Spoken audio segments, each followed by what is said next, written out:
മകനെ മകളെ ഭയപ്പെടാതെ യേശുവിൽ വിശ്വസിക്കൂ. മകനെ മകളെ ഭയപ്പെടാതെ യേശുവിൽ വിശ്വസിക്കൂ. കൊടുങ്കാറ്റിൽ നിൻ പടകുലയും നേരം പടകിൽ വെള്ളം കയറും നേരം കൊടുങ്കാറ്റിൽ നിൻ പടകുലയും നേരം പടകിൽ വെള്ളം കയറും നേരം ഭയപ്പെടേണ്ട കർത്തൻ പടകിലുണ്ട്. അമരത്തു കൂടെയുണ്ട്. ഭയപ്പെടേണ്ട കർത്തൻ പടകിലുണ്ട്. അമരത്തു കൂടെയുണ്ട്. മകനെ മകളെ ഭയപ്പെടാതെ യേശുവിൽ വിശ്വസിക്കൂ. മകനെ മകളെ ഭയപ്പെടാതെ യേശുവിൽ വിശ്വസിക്കൂ. ദൈവത്തിൽ ആശ്രയം വെച്ചിടുമ്പോൾ ഭാരങ്ങൾ വന്നാലും ഭയപ്പെടേണ്ട. ദൈവത്തിൽ ആശ്രയം വെച്ചിടുമ്പോൾ ഭാരങ്ങൾ വന്നാലും ഭയപ്പെടേണ്ട. ദാനിയേലിൻ ദൈവം കൂടെയുണ്ട്. അനുദിനവും നടത്തിടുവാൻ. ദാനിയേലിൻ ദൈവം കൂടെയുണ്ട്. അനുദിനവും നടത്തിടുവാൻ. മകനെ മകളെ ഭയപ്പെടാതെ യേശുവിൽ വിശ്വസിക്കൂ. മകനെ മകളെ ഭയപ്പെടാതെ യേശുവിൽ വിശ്വസിക്കൂ.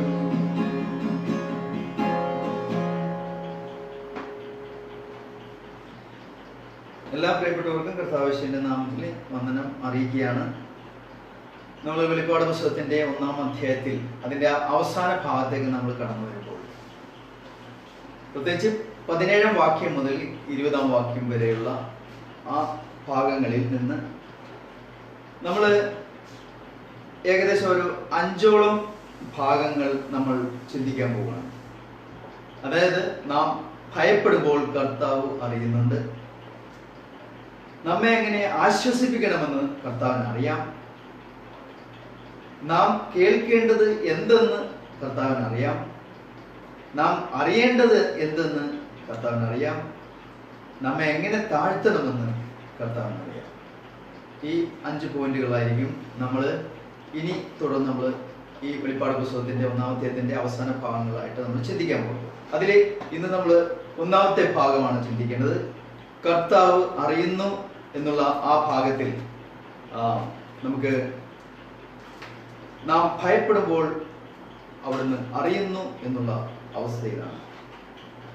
നമ്മൾ 1-ന്റെ 9-ാം വാക്യത്തിൽ നമ്മൾ വായിക്കുമ്പോൾ വെളിപ്പാട് പുസ്തകത്തിലെ 1-ാം അധ്യായത്തിന്റെ 9-ാം വാക്യത്തിൽ നമ്മൾ വായിക്കുമ്പോൾ അവിടെ നിങ്ങളുടെ സഹോദരനും യേശുവിന്റെ കഷ്ടതയിലും രാജ്യത്തിലും സഹിഷ്ണുതയിലും കൂട്ടാളിയുമായ യോഹന്നാൻ എന്ന ഞാൻ ദൈവവചനവും യേശുവിന്റെ സാക്ഷ്യവും നിമിത്തം പത്മോസ് എന്ന ദ്വീപിൽ ആയിരുന്നു എന്ന് പറയാം.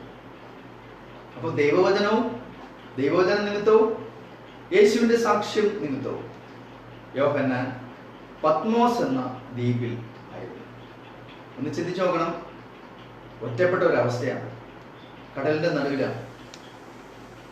അപ്പോ താൻ ഏകനായി കഴിയുന്ന ആ അന്തരീക്ഷത്തിൽ യോഹന്നാൻ ഇനി പ്രസംഗിക്കുവാൻ കഴിയില്ല. സഹക്രിസ്ത്യാനികളുമായി കൂട്ടായ്മ പുലർത്തുവാൻ ഇനി തനിക്ക് സാധിക്കില്ല. ഇനി തൻ്റെ സഹക്രിസ്ത്യാനികളുമായിട്ടുള്ള ബന്ധത്തിൽ അവരുടെ പരീക്ഷണങ്ങളിൽ അവരെ ആശ്വസിപ്പിക്കാനും അവനെ സാധിക്കുകയില്ല. ഇപ്രകാരമുള്ള ഒരു അവസ്ഥയിലാണ് ഇപ്പോൾ യോഹന്നാനായിരിക്കുന്നത്. നാടുകടത്തപ്പെട്ട അവസ്ഥ, അതും വെള്ളത്താൽ ചുറ്റപ്പെട്ട പത്മോസ് എന്ന ദ്വീപിൽ ഒറ്റപ്പെട്ടവനായി ഏകാന്തമായി അവൻ ആയിരിക്കുന്ന അവസ്ഥയിലാണ്. ഈ ഒരു സാഹചര്യത്തിൽ ആര് അകപ്പെട്ടാലും അവരുടെ ജീവിതത്തിൽ നിരുത്സാഹപ്പെടുവാൻ എല്ലാം കൊണ്ടും ഇടവരുന്ന ഒരു സാഹചര്യത്തിന് നടുവിലാണ്. ജീവിതത്തിൽ നിരുത്സാഹപ്പെടാൻ എല്ലാ വിധത്തിലും ഇടവരുന്ന ഒരു സാഹചര്യമാണ് ആരെ സംബന്ധിച്ച്. യോഹന്നാൻ കടന്നു പോകുന്ന ഈ അന്തരീക്ഷത്തിൽ ഒരു കർത്തൃ ദിവസത്തിലാണ് താൻ ഈ കാര്യങ്ങൾ കേൾക്കുന്നത്. അവിടെ 10-ാം വാക്യത്തിൽ പറയുന്നു,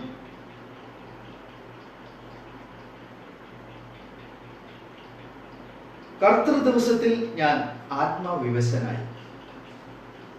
അപ്പോൾ കർത്തൃ ദിവസത്തിലാണിത് സംഭവിക്കുന്നത്. നമുക്കറിയാം കർത്തൃ ദിവസം എന്താണെന്നുള്ളത് നമുക്ക് മനസ്സിലാക്കാൻ സാധിക്കും. ഒന്നാമത് ആഴ്ചവെടുത്തിന്റെ 1-ാം ദിവസമാണ്. കർത്താവ് ഉയർത്തെഴുന്നേറ്റ ദിവസമാണ്. പരിശുദ്ധാത്മാവ് വന്ന ദിവസമാണ്. സഭ ആരംഭിക്കപ്പെട്ട ദിവസമാണ്. അപ്പോസ്തലന്മാരും ദൈവത്തിന്റെ, പ്രത്യേകിച്ച് ഇപ്പോൾ ഏകദേശം സഭ ആരംഭിച്ചിട്ട് 60 വർഷങ്ങൾ കടന്നുപോയി.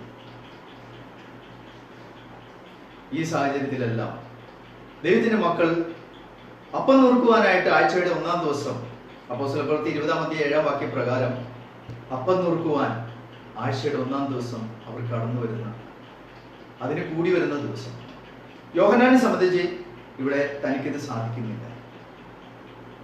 മറ്റ് ക്രിസ്ത്യാനികളോടൊപ്പം കർത്താവിന്റെ മരണത്തെ, അവന്റെ പ്രത്യാഗമനം വരെ പ്രഖ്യാപിക്കുന്ന ഈ കർത്തൃമേശയിൽ പങ്കെടുക്കുവാൻ, അവരുമായി കൂട്ടായ്മ പങ്കിടുവാൻ യോഹന്നാന് ഇനി സാധ്യമല്ലാത്തൊരവസ്ഥയിൽ.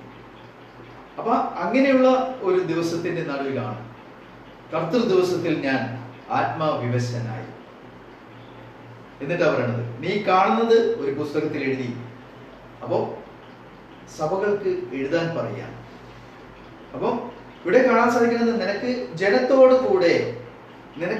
കൂടി ആയിരിക്കാൻ കഴിയില്ല, എന്നാൽ ഈ സന്ദേശം അവർക്ക് എത്തിക്കുവാൻ നിനക്ക് കഴിയും.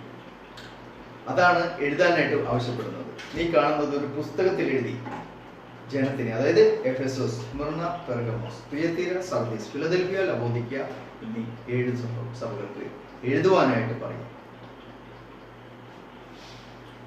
അപ്പോ അവൻ തിരിഞ്ഞപ്പോൾ കാണുന്നത്, അല്ലെങ്കിൽ കണ്ടത്, മനുഷ്യപുത്രനോട് സദൃശ്യനായവരെയാണ്. 60 വർഷങ്ങൾക്ക് മുമ്പ് ഉണ്ടായിരുന്ന അവന്റെ കൂട്ടാളിയും സ്നേഹിതനുമായ നസ്രത്തുകാരനായ യേശുവിനെ ഇപ്പോൾ സകല തേജസ്സോടും കൂടി യോഹന്നാൻ കാണുകയാണ്. കഴിഞ്ഞ പാഠത്തിൽ നാം യേശുവിനെ കുറിച്ച് യോഹന്നാന് നൽകിയ ദർശനത്തിൽ യേശു ശക്തനാണെന്ന് ദർശനത്തിൽ പറയുന്നത് നാം കണ്ടു. കർത്താവ് ശക്തനായിരുന്നു. അതാണ് നമ്മൾ കഴിഞ്ഞ പാഠങ്ങളിലെല്ലാം നമ്മൾ കണ്ടത്.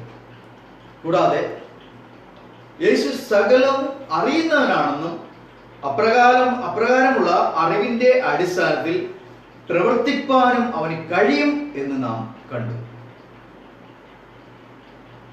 ഇനി നാം ചിന്തിക്കാൻ പോണ പാഠത്തിൽ യേശുവിനെ സകലതും അറിയുവാനുള്ള ശക്തി ഉണ്ടെന്ന ആ ആശയത്തെ വികസിപ്പിക്കുകയാണ് നമ്മൾ ഇനിയുള്ള 5 പാഠങ്ങൾ.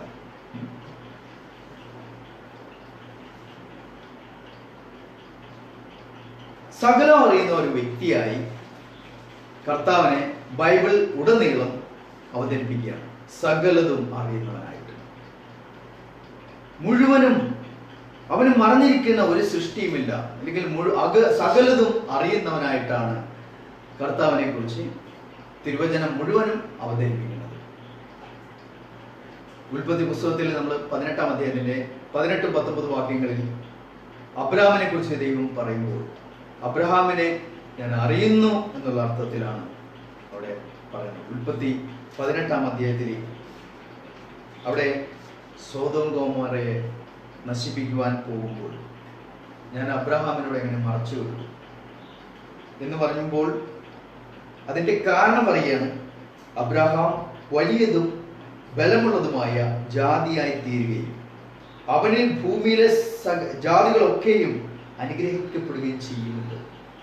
അപ്പം അബ്രഹാമിനെ കുറിച്ചുള്ള മുൻ അറിവാണ്. അബ്രഹാമിനോട് ഞാൻ എങ്ങനെ മറച്ചു വെക്കും?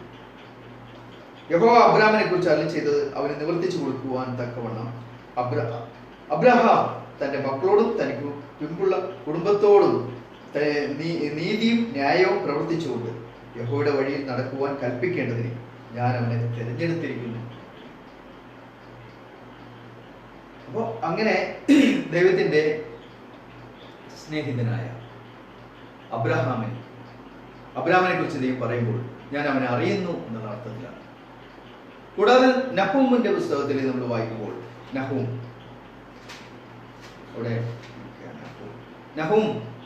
1:7 നമ്മൾ വായിക്കുമ്പോൾ യഹോവ നല്ലവനും കഷ്ട ദിവസത്തിൽ ശരണവും ആകുന്നു, തങ്ങൾ ആശ്രയിക്കുന്നവരെ അവൻ അറിയുന്നു.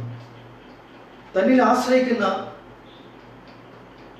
തന്നിലേക്ക് ഓടി അടുക്കുന്ന, തന്റെ ജീവിതത്തിലേക്ക് ഇല്ലെങ്കിൽ തന്നിലേക്ക് സർവം സമർപ്പിച്ചുകൊണ്ട് തന്നിലേക്ക് അടുത്തു വരുന്ന ദൈവമക്കളെ ഒരിക്കലും ദൈവം കൈവിടുന്നില്ല. അവരെ അറിയുന്നു. തങ്കിൽ ആശ്രയിക്കുന്നവരെ അവൻ അറിയുന്നു. യോഹന്നാൻ 10:14 നമ്മൾ കാണുകയുണ്ടായി, എൻ്റെ ആടുകൾ എൻ്റെ ശബ്ദം കേൾക്കുന്നു, ഞാൻ അവയ്ക്ക് നിത്യജീവനെ കൊടുക്കുന്നു, അവ എന്നെ അറിയുന്നു, അവ എന്നെ അനുഗമിക്കുന്നു എന്നൊക്കെ നമ്മൾ യോഹന്നാൻ 10-ാം അധ്യായത്തിലൊക്കെ നമ്മൾ പ്രത്യേകിച്ച് നമ്മൾ 27, 26, 27, 28, 29 വാക്യങ്ങളിലൊക്കെ നമ്മൾ കാണുകയുണ്ടായി. കൂടാതെ 10-ന്റെ 14 നമ്മൾ ശ്രദ്ധിക്കുമ്പോൾ, ഞാൻ നല്ല ഇടയൻ, പിതാവ് എന്നെ അറിയുകയും ഞാൻ അവയെ അറിയുകയും ഞാൻ പിതാവിനെ അറിയുകയും ചെയ്യുന്നത് പോലെ ഞാൻ എനിക്കുള്ളവയെ അറിയുകയും എനിക്കുള്ളവ എന്നെ അറിയുകയും ചെയ്യും. ഞാൻ പിതാവിനെ അറിയുന്നത് പോലെ, പിതാവ് എന്നെ അറിയുന്നത് പോലെ ഞാൻ എനിക്കുള്ളവയെ അറിയുകയും എനിക്കുള്ളവ എന്നെ അറിയുകയും ചെയ്യും.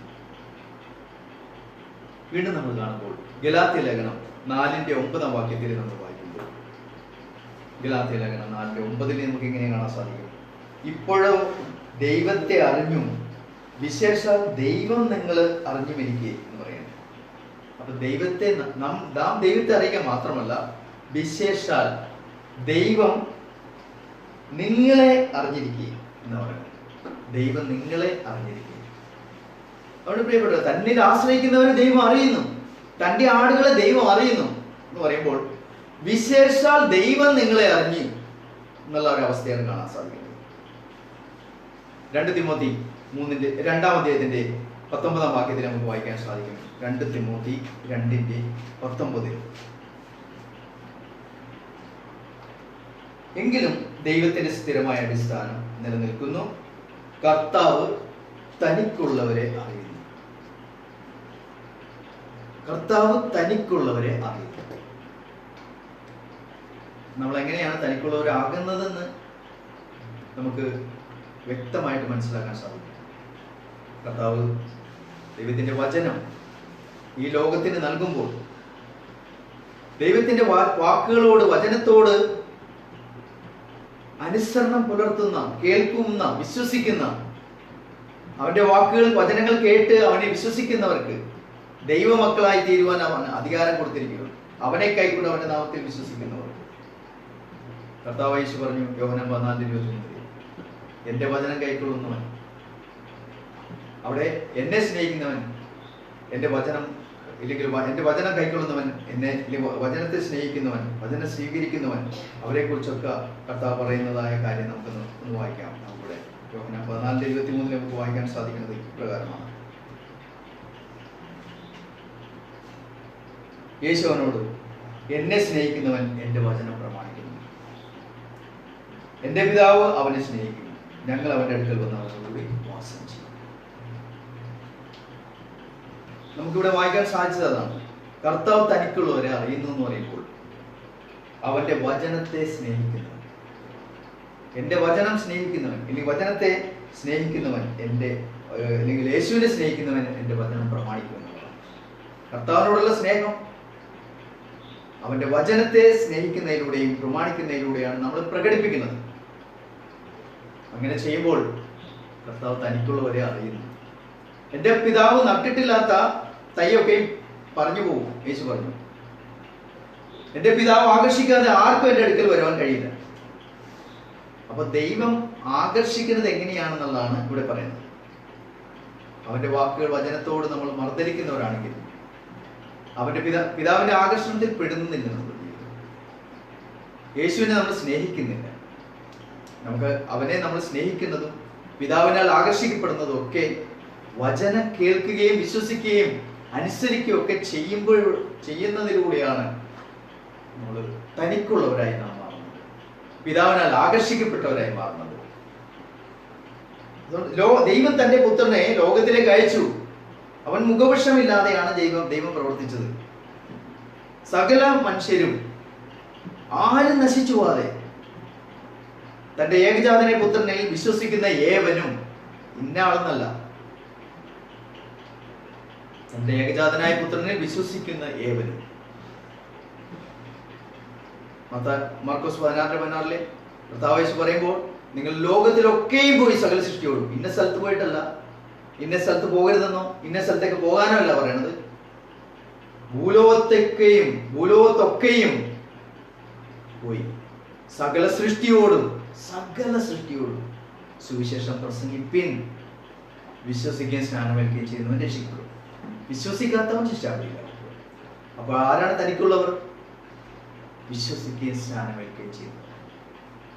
ഭൂലോകത്തൊക്കെയും സകല സൃഷ്ടിയോട് സുവിശേഷം അറിയിപ്പാൻ കർത്താവ് കൽപ്പന കൊടുത്തു. ഒരാൾ നശിച്ചുപോകാതെ നിത്യജീവൻ പ്രാപിക്കേണ്ടത് തന്റെ ഏകജാതന പുത്രനെ നൽകുവാൻ തക്കവണ്ണം ദൈവം ലോകത്തെ സ്നേഹിച്ചു. ഒരാൾ നശിച്ചുപോകാതെ. ദൈവം ഇന്ന് ദീർഘക്ഷമ കാണിക്കുന്നത് 2 പത്രോസ് 3:9 10 വാക്യങ്ങളെല്ലാം നമ്മൾ വായിക്കുമ്പോൾ കാണാൻ സാധിക്കും. ആരും നശിച്ചു പോകാതെ. ദൈവം തന്റെ വാഗ്ദത്തം നിവർത്തിപ്പാൻ താമസിക്കുന്നില്ല. ദൈവം ഇന്ന് ദീർഘക്ഷമ കാണിക്കുന്നത് ആരും നശിച്ചു പോകാതെ എല്ലാവരും നിത്യജീവൻ പ്രാപിക്കേണ്ടതിന്, എല്ലാവരും മാനസാന്തരപ്പെടേണ്ടതിന് അവൻ നിങ്ങളോട് ഇച്ഛിച്ച് ദീർഘക്ഷമ കാണിക്കുന്നു എന്നാണ് പത്രോസ് തന്റെ ലേഖനത്തിൽ 2 പത്രോസ് 3:9 പറയുന്നത്.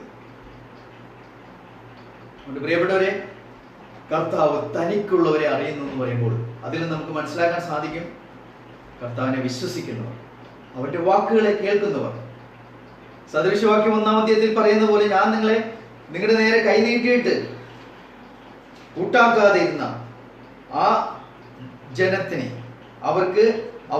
അവരുടെ ജീവിതത്തിൽ അവരും ദൈവത്തിലേക്ക് ആശ്രയിക്കുന്ന അവരുടെ ജീവിതത്തിൽ പ്രയാസങ്ങളും കഷ്ടങ്ങളും ഒക്കെ വരുമ്പോൾ അവർ അപ്പോൾ എന്നെ വിളിക്കും, ഞാൻ ഉത്തരം പറയുകയില്ല എന്ന് പറയുന്നത്. അവിടെ ദൈവം പറയാണ്, നിങ്ങൾ എന്റെ അവിടെ 1-ാം അധ്യായം സദൃശവാക്യം 1-ാം അധ്യായത്തിൽ നമുക്ക് വായിക്കാൻ പോവാം 24 മുതൽ. ഞാൻ വിളിച്ചിട്ട് നിങ്ങൾ ശ്രദ്ധിക്കാതെയും ഞാൻ കൈനീട്ടിയിട്ട് ആരും കൂട്ടാക്കാതെയും നിങ്ങൾ എന്റെ ആലോചന ഒക്കെയും ത്യജിച്ചു കളയുകയും എന്റെ ശാസന ഒട്ടും അനുസരിക്കാതിരിക്കുകയും ചെയ്തത് കൊണ്ട് ഞാൻ നിങ്ങളുടെ അനർത്ഥ ദിവസത്തിൽ ചിരിക്കും. നിങ്ങൾ ഭയപ്പെടുന്നത് നിങ്ങൾക്ക് ഭവിക്കുമ്പോൾ പരിഹസിക്കും. നിങ്ങൾ ഭയപ്പെടുന്നത് നിങ്ങൾക്ക് കൊടുക്കാറ്റ് പോലെയും നിങ്ങളുടെ ആപത്ത് ചുഴലിക്കാറ്റ് പോലെയും വരുമ്പോൾ, കഷ്ടവും സങ്കടവും നിങ്ങൾക്ക് വരുമ്പോൾ തന്നെ അപ്പോൾ എന്നെ വിളിക്കും, ഞാൻ ഉത്തരം പറയുകയില്ല. എന്നെ ജാഗ്രതയോടെ അന്വേഷിക്കും, കണ്ടെത്തുകയില്ല. അവർ പരിജ്ഞാനത്തെ വെറുത്തുവല്ലോ, യഹോഭക്തിയെ തെരഞ്ഞെടുത്തതുമില്ല. ഇതിലെല്ലാം നമുക്ക് അനവധി ദൃഷ്ടാന്തങ്ങളിലൂടെ, ഒരുപാട് ഉദാഹരണങ്ങളിലൂടെ നമുക്ക് കാണിച്ചു തരുന്നുണ്ട്. ദൈവം തനിക്കുള്ളവരെ അറിയുന്നു എന്ന് പറയുമ്പോൾ തങ്ങൾ ആശ്രയിക്കുന്നവരെ കർത്താവ് അറിയുന്നു. അതാണ് നമ്മൾ കണ്ടത്. നഹൂമിൽ എന്താ പറയുന്നത്? തങ്കിൽ ആശ്രയിക്കുന്നവരെ ദൈവം അറിയുന്നു. തന്റെ ആടുകളെ യേശു അറിയുന്നു. കാരണം എൻ്റെ ആടുകൾ എൻ്റെ ശബ്ദം കേൾക്കുന്നു, അവ എന്നെ അനുഗമിക്കുന്നു, ഞാൻ അവയെ അറിയുന്നു. എൻ്റെ ആടുകൾ എന്നെ അറിയുന്നു. ദൈവത്തിന്റെ ശബ്ദം കേൾക്കുന്നതിലൂടെ ആണ് പ്രത്യേകിച്ച് കർത്താവ് തനിക്കുള്ളവരെ അറിയുന്നു എന്ന് പറയുന്നത്. അവരാണത്. അപ്പം നമുക്കിവിടെ വീണ്ടും നമുക്ക് കാണാൻ സാധിക്കുന്നത്,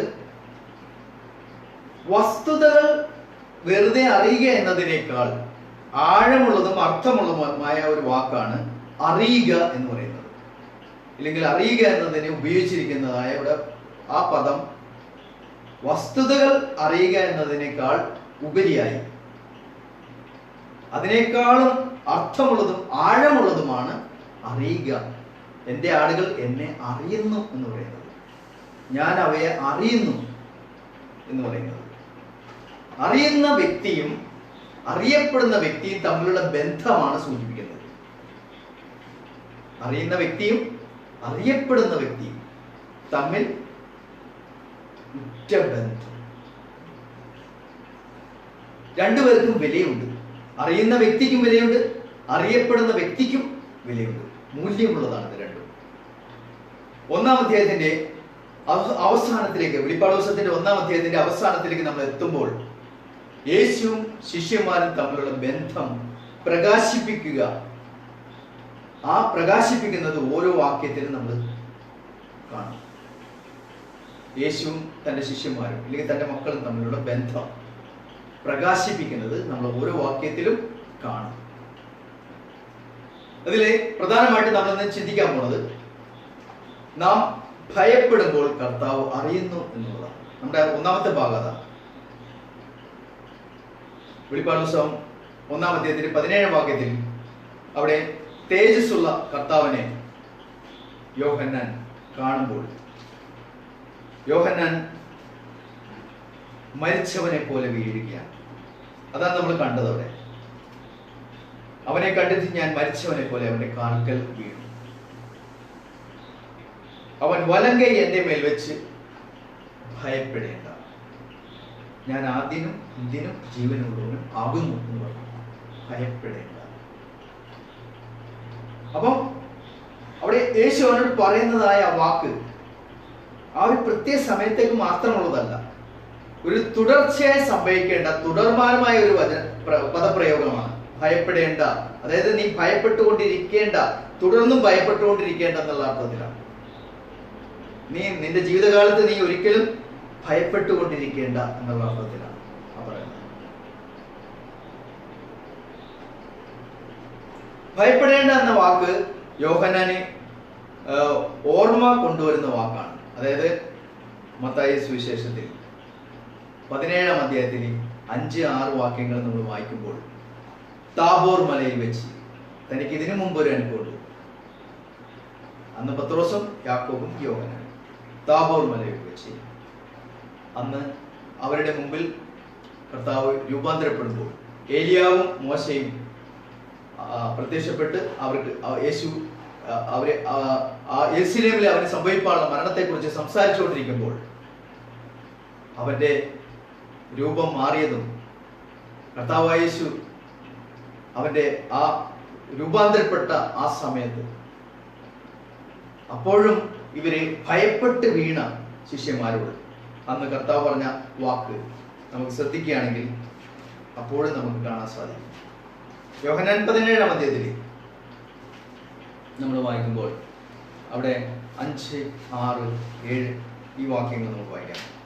അവിടെ അവൻ പറയുമ്പോൾ തന്നെ പ്രകാശമുള്ളൊരു മേഘം അവരുടെ മേൽ നിഴലിട്ടു. മേഘത്തിൽ നിന്ന്, ഇവൻ എൻ്റെ പ്രിയപുത്രൻ, ഇവയ്ക്കൽ ഞാൻ പ്രസാദിച്ചിരിക്കുന്നു, ഇവന് ചെവിക്കൊടുപ്പിന് എന്ന ശബ്ദമുണ്ടായി. ശിഷ്യന്മാർ അത് കേട്ടിട്ട് ഏറ്റവും ഭയപ്പെട്ട് കവിണ്ണു വീണു. യേശു അടുത്ത് ചെന്ന് അവരെ തൊട്ട് എഴുന്നേൽക്കുവിൻ, ഭയപ്പെടേണ്ട എന്ന് ഒരു ശബ്ദവും അല്ലെങ്കിൽ അവിടെ ഭയപ്പെടേണ്ടെന്ന് പറഞ്ഞുകൊണ്ട് കർത്താവ് അവരെ എഴുന്നേൽപ്പിക്കുന്നത് നമുക്ക് കാണാൻ സാധിക്കും. വീണ്ടും നമുക്ക് കാണാൻ സാധിക്കുന്നത് ഭയപ്പെടേണ്ട എന്ന സന്ദേശം പലപ്പോഴും വചനത്തിൽ എഴുതിയിട്ടുണ്ട്. പല ആളുകൾക്കും ഭയപ്പെടേണ്ടെന്നുള്ള കാര്യം, ആ അനുഭവം പല ആളുകൾക്കും ഉണ്ടായിട്ടുണ്ട്. ഇപ്പോൾ ഉദാഹരണത്തിന് നമ്മൾ യോഹന്നാന്റെ പിതാവായ സക്കറിയാവിനോട് ദൂതൻ സംസാരിക്കുമ്പോൾ ഭയപ്പെടേണ്ടെന്ന് പറയുന്നുണ്ട്. ദൂതൻ മറിയയോട് സംസാരിക്കുമ്പോൾ ഭയപ്പെടേണ്ട എന്ന് പറയുന്നുണ്ട്. ദൂതൻ യോസഫിനോട് സംസാരിക്കുമ്പോൾ ഭയപ്പെടേണ്ട എന്ന് പറയുന്നുണ്ട്. ദൂതൻ ആട്ടിടയന്മാരോട് സംസാരിക്കുമ്പോൾ ഭയപ്പെടേണ്ട എന്ന് പറയുന്നുണ്ട്.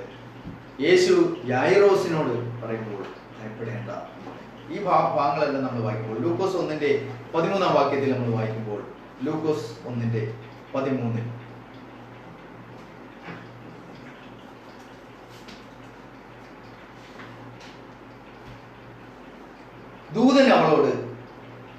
ദൂതൻ അവനോട് സക്കറിയാവെ ഭയപ്പെടേണ്ട എന്ന് പറയും.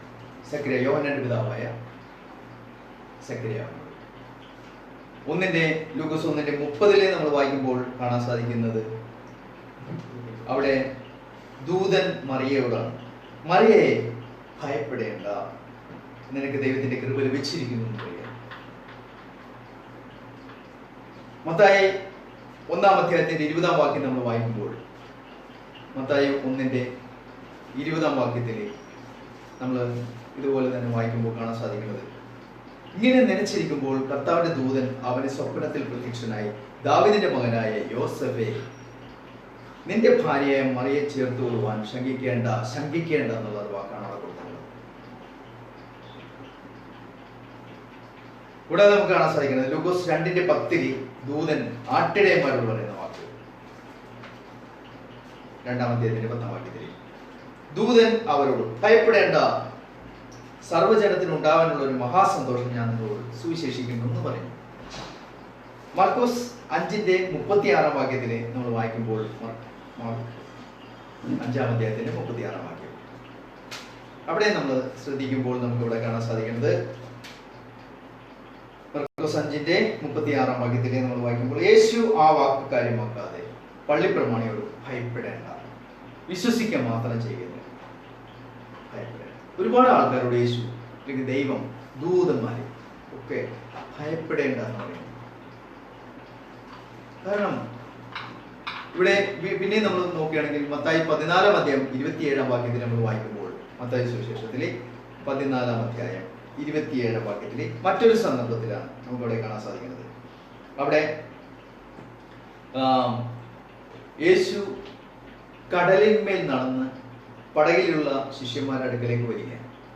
ആ സമയത്ത് പേടിച്ച് ഭ്രമിച്ച അവൻ കടലിന്മേൽ നടക്കുന്നത് കണ്ടിട്ട് ശിഷ്യന്മാർ ഭ്രമിച്ചു, അതൊരു ഭൂതമെന്ന് പറഞ്ഞു പേടിച്ച് നിലവിളിച്ചു. ഉടനെ യേശു അവരോട്, ധൈര്യപ്പെടുവിൻ, ഞാനാവുന്നു, പേടിക്കേണ്ട എന്ന് പറഞ്ഞു. വീണ്ടും ലൂക്കോസ് 12:4 നമ്മൾ വായിക്കുമ്പോൾ, ലൂക്കോസ് 12:4 നമ്മൾ ശ്രദ്ധിക്കുമ്പോൾ നമുക്കവിടെ കാണാൻ കഴിയുന്ന മറ്റൊരു സന്ദർഭം ഇതാണ്.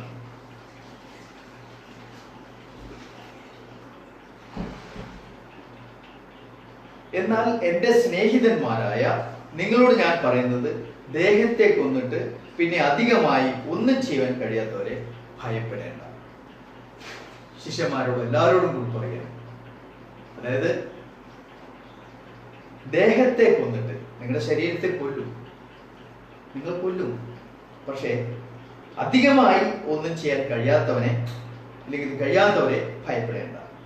ആരെ ഭയപ്പെടണമെന്ന് ഞാൻ നിങ്ങൾക്ക് കാണിച്ചു തരാം. കൊന്നിട്ട് നരകത്തിൽ തള്ളിക്കളയുവാൻ അധികാരമുള്ളവനെ തന്നെ ഭയപ്പെടും. അതെ, അവനെ ഭയപ്പെടുവിൻ എന്ന് ഞാൻ നിങ്ങളോട് പറയുന്നു. മറ്റൊന്നിലും ഭയപ്പെടേണ്ട. ഭയപ്പെടേണ്ട കാര്യത്തിൽ ഭയപ്പെടുക. മനുഷ്യന്റെ ജീവിതത്തിൽ അനാവശ്യമായ കാര്യങ്ങളിലാണ് ആളുകൾ യഥാർത്ഥത്തിൽ ഭയപ്പെടേണ്ടത്. യഥാർത്ഥത്തിൽ അവൻ പേടിക്കേണ്ടത്, യഥാർത്ഥത്തിൽ ഭയപ്പെടേണ്ടത് എന്താണ്, എന്തിനാണ് എന്ന് തിരിച്ചറിയുന്നില്ല. ഭയപ്പെടേണ്ട കാര്യത്തെ ഭയപ്പെടാതെ നിസ്സാരമായ കാര്യങ്ങളിൽ ഭയപ്പെടുക, രൂക്ഷമായ കാര്യങ്ങൾ കാണാൻ കഴിയാതെ പോവുക, യാഥാർത്ഥ്യങ്ങളെ തിരിച്ചറിയാൻ കഴിയാതെ പോവുക. അപ്പം മനുഷ്യന്റെ ഭയത്തെ കുറിച്ച് നമ്മൾ ചിന്തിക്കുമ്പോൾ, ഇവിടെ അപ്പോസ്തലപ്രവൃത്തി 18:9 പൗലോസ് അപ്പോസ്തലനോട് ദൈവം പറയുന്ന ഒരു വാക്കുണ്ട്. അവിടെ 18:9 രാത്രിയിൽ കർത്താവ് ദർശനത്തിൽ പൗലോസിനോട്, നീ ഭയപ്പെടാതെ പ്രസംഗിക്കുക, മിണ്ടാതിരിക്കരുതെന്ന് പറയും. ദൈവത്തിന്റെ വചനം, കർത്താവിന്റെ സുവിശേഷം പ്രസംഗിക്കുന്ന വിഷയത്തിൽ പൗലോസിനോട് പറയും, നീ ഭയപ്പെടാതെ പ്രസംഗിക്കുക, മിണ്ടാതിരിക്കരുത്. അപ്പൊ എന്തിനെയാണ് പേടിക്കേണ്ടെന്ന് പറയുന്നത്? അനവധി കാര്യങ്ങളിൽ നമ്മൾ കാണുകയുണ്ടായി. മനുഷ്യൻ യഥാർത്ഥത്തിൽ പേടിക്കുന്നത് എന്തിനെയാണ്? വാസ്തവത്തിൽ അവന് ഭയമില്ലാതിരിക്കുന്നത് എന്തിനെയാണ്? ഇത് വളരെ ശ്രദ്ധിക്കേണ്ടതും ചിന്തിക്കേണ്ടതുമായ വിഷയമാണ് പ്രിയപ്പെട്ടവർ.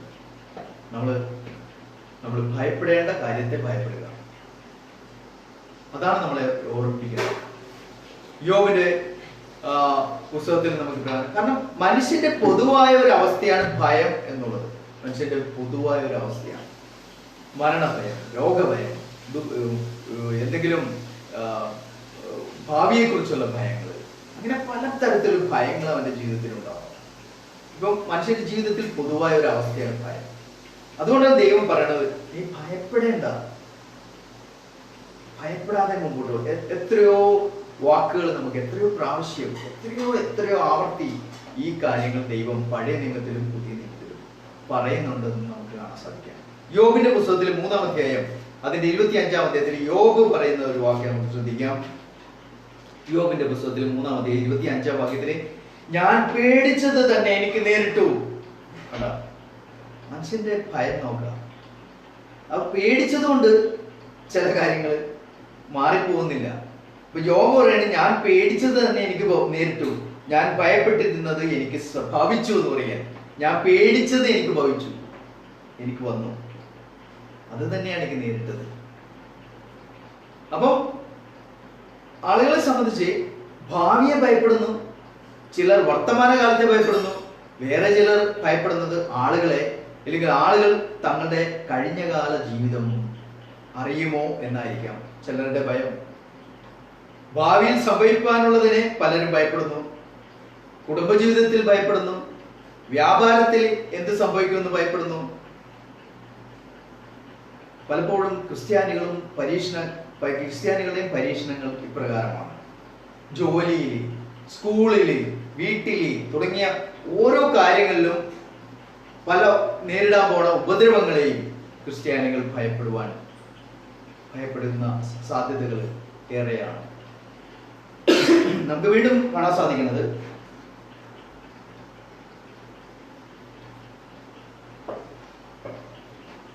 ഭയം എന്ന് പറയുന്നത് നമ്മുടെ ജീവിതത്തിൽ നമ്മെ കീഴ്പ്പെടുത്തുവാൻ ദൈവം ആഗ്രഹിക്കുന്നില്ല. ഭയം നമ്മെ കീഴ്പ്പെടുത്തുവാൻ ദൈവം ആഗ്രഹിക്കുന്നില്ല.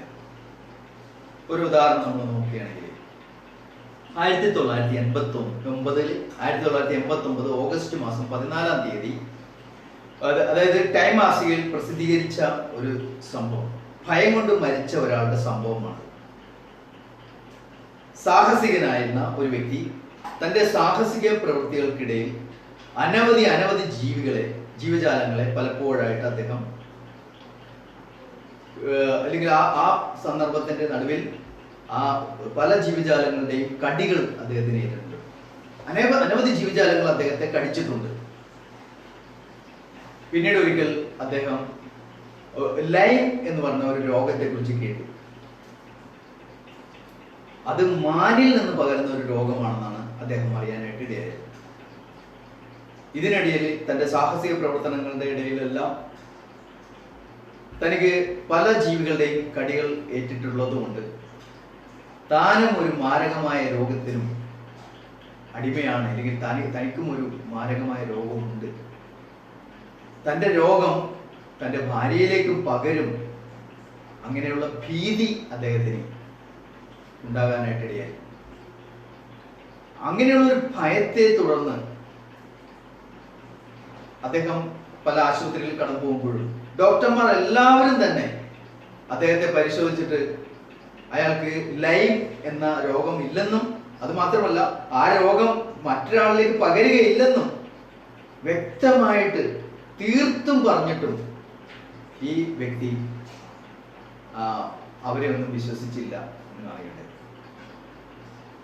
അവസാനം അയാൾ ഒരു മനോരോഗിയെ മാറുകയാണ്. അയാൾ നേരിട്ടതായ മനോരോഗ നിമിത്തം അയാൾ ഒരു ദിവസം എന്താ ചെയ്തതെന്ന് വെച്ച് കഴിഞ്ഞാൽ, അദ്ദേഹം തന്റെ ഭാര്യനെ അയാൾ തന്നെ കൊന്നു, എന്നിട്ട് സ്വയം ജീവനൊടുക്കുകയും ചെയ്തു. ഇതാണ് ഭയത്തിന്റെ ഒരു പ്രവർത്തനം. ഭയം, ആവശ്യമില്ലാത്ത ഭയം ചിത്തഭ്രമം അല്ലെങ്കിൽ മനോരോഗത്തിലേക്കെല്ലാം മനുഷ്യനെ നയിക്കും.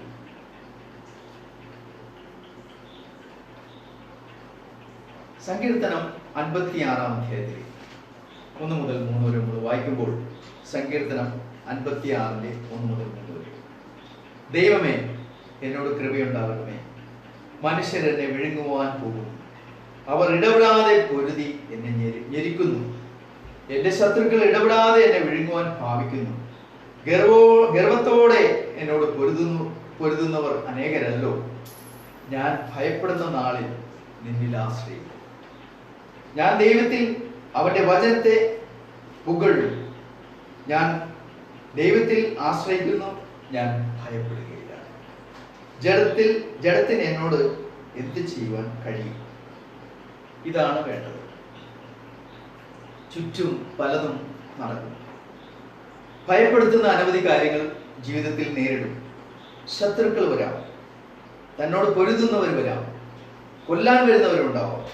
രോഗഭയം, ദുഃഖഭയം, മരണഭയം, പലതരത്തിലുള്ള ഭയങ്ങളും മനുഷ്യന്റെ ജീവിതത്തിൽ നേരിടാം. ഈ സമയങ്ങളെല്ലാം ഇവിടെ നമുക്ക് കിട്ടുന്ന ഏക ആശ്വാസം, ഇതിൽ നിന്ന് നമുക്ക് കിട്ടുന്ന ഒരു പ്രബോധനം എന്താണെന്ന് വെച്ചാൽ, ഞാൻ ഭയപ്പെടുന്ന നാളിൽ, ഭയം മനുഷ്യർക്കുണ്ടാവും, ഭയം പൊതുവായൊരു അവസ്ഥയാണ്. പക്ഷേ എന്ത് ചെയ്യണം?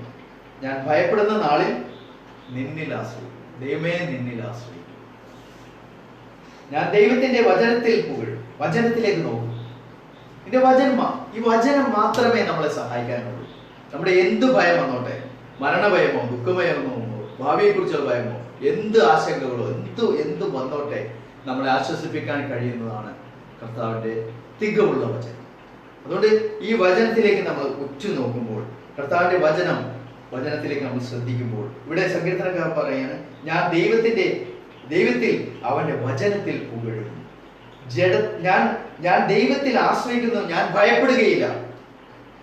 ദൈവത്തിൽ ആശ്രയിക്കുന്നു, ഭയപ്പെടുകയില്ല. ഇവിടെ നഹൂമിന്റെ പുസ്തകം 1:7 നമ്മൾ കണ്ടു കഴിഞ്ഞു. അവനിൽ ആശ്രയിക്കുന്നവരെ അവൻ അറിയുന്നു, ദൈവം അറിയുന്നു. ദൈവത്തിന് മനുഷ്യന്റെ ഭയം അറിയാം. അതിനെ സഹായിപ്പാൻ ദൈവത്തിന് കർത്താവിന് അറിയാം. കർത്താവ് യോഹന്നാനോട് പറയാണ്, ഭയപ്പെടേണ്ട, ഞാൻ അതിനുമാണ്. മനുഷ്യന്റെ ജീവിതത്തിൽ അവന്റെ ഭയം അവനെ കീഴ്പ്പെടുത്താൻ ശ്രമിക്കുമ്പോൾ, കർത്താവ് ഈ പ്രാർത്ഥന നമ്മൾ നോക്കുമ്പോൾ, ഞാൻ ഭയപ്പെടുന്ന നാളിൽ നിന്നിൽ ആശ്രയിക്കുന്ന ദാവീദ് പ്രാർത്ഥിക്കുമ്പോൾ, ഈ പ്രാർത്ഥനയിൽ ദാവീദ് നമുക്ക് ഭയത്തിനുള്ള ഒരു പ്രതിവിധി തന്നെയാണ് തരുന്നത്.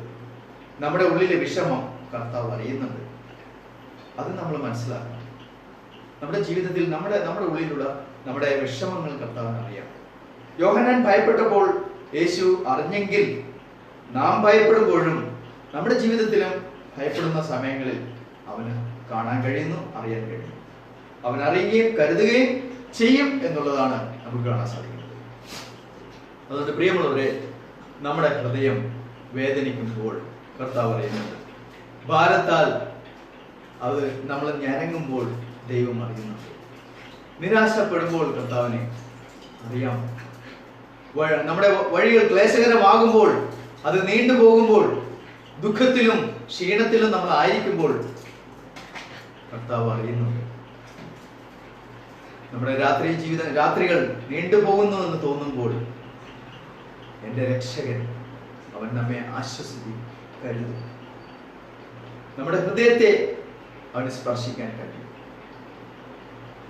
നമുക്ക് ആവശ്യമായ ധൈര്യം, ഉറപ്പ് ഇതൊക്കെ തരാൻ ദൈവത്തിന് കഴിയും. അവനിലൊക്കെ നമ്മൾ ആശ്രയിക്കാം, അവന്റെ ശക്തമായ കരങ്ങളിലേക്ക് ആശ്രയിക്കാം. അതുകൊണ്ട് പ്രിയപ്പെട്ടവര്, ഈ യോഹന്നാൻ എഴുതിയ ആ വെളിപ്പാടിൽ 1-ാം അധ്യായത്തിന്റെ അവസാന ഭാഗത്തേക്ക് നമ്മൾ കണ്ടുവരുമ്പോൾ യോഹന്നാനോട് കർത്താവ് പറയുകയാണ്, ഭയപ്പെടേണ്ട. ഇതിൽ നിന്ന് അനേക കാര്യങ്ങൾ, കാരണം കർത്താവ് അറിയുന്നു നമ്മുടെ ഭയം, നമ്മൾ ഭയപ്പെടുന്നത് കർത്താവിന് അറിയാം.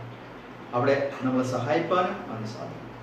ദൈവം നമ്മളെല്ലാവരെയും സഹായിക്കട്ടെ, നമ്മളെ ദൈവം ആശ്വസിപ്പിക്കട്ടെ. അവൻ ശക്തനാണ്, അവൻ കരുതുന്നവനാണ്, അവനെ കഴിയാത്ത യാതൊരു കാര്യമില്ല. അതുകൊണ്ട് അവനിലേക്ക് പൂർണ്ണ ഹൃദയത്തോടെ ആശ്രയിപ്പാൻ. അവൻ തനിക്കുള്ളവരെ അറിയുന്നു, തന്നിൽ ആശ്രയിക്കുന്നവരെ അവൻ അറിയുന്നു. അവൻ തന്നെ സ്നേഹിക്കുന്നവരെയും കരുതുന്നവരെയും തന്നെ അനുഗമിക്കുന്നവരെയും ഒക്കെ അവൻ അറിയുന്നു. കർത്താവ് തനിക്കുള്ളവരെ അറിയുന്നു എന്ന് പറയുമ്പോൾ തന്നെ നമുക്ക് ദൈവത്തിന്റെ വചനത്തിലൂടെ അവനിലേക്ക് കൂടുതൽ വിശ്വാസത്തോടുകൂടി, അനുസരണത്തോടുകൂടി, സ്നേഹത്തോടുകൂടി അവനിലേക്ക് പിൻപറ്റുവാൻ തക്കവണ്ണം ദൈവം നമ്മളെ ഇടയാക്കട്ടെ. കൂടുതൽ നമുക്ക് ഇടയാക്കട്ടെ. ദൈവം നമ്മളെ സഹായിക്കട്ടെ. Thank you.